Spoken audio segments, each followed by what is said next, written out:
I've been involved with AREA since the very beginning.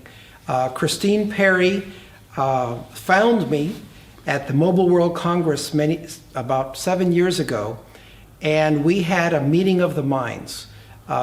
She expressed the interest of having me join AREA because what we do is we create immersive virtual environments for engineers around the world to collaborate. We call it Talent Swarm, the collective intelligence of engineers working together in a virtual video game-like environment. But of course, once you have all this data of the facility or the plant that you're maintaining, you need to be able to render that information to the technician that is in front of the problem. Of course, we've tried many different devices over the years. I have many doorstops of antique augmented reality and virtual reality devices. But what I see happening now, and it's really like a perfect storm. Battery life has become long enough now that the devices are actually usable during an entire shift.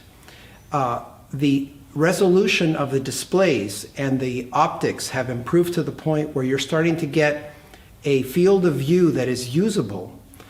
And of course, the people are now starting to understand what augmented reality is. We have Pokemon Go to thank for that, or to blame for that. But now the expectations are that augmented reality is coming, yes or yes. I mean, there's no question about that. I think that there's a balance between the consumer side and the industrial side. It's probable that the industrial side will be driving many of the applications, but the consumers are also very, very interested in using this technology for just common day walk-around uses. And of course, there are some people that say that this device has its days numbered, that once we have a cool-looking, fashionable augmented reality glass and some kind of communication device on your belt, that we will no longer carry these. And I think that's going to happen sooner than we think.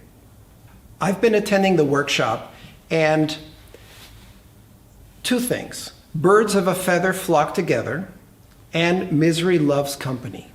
A lot of us suffer the process of training and educating our business customers about AR.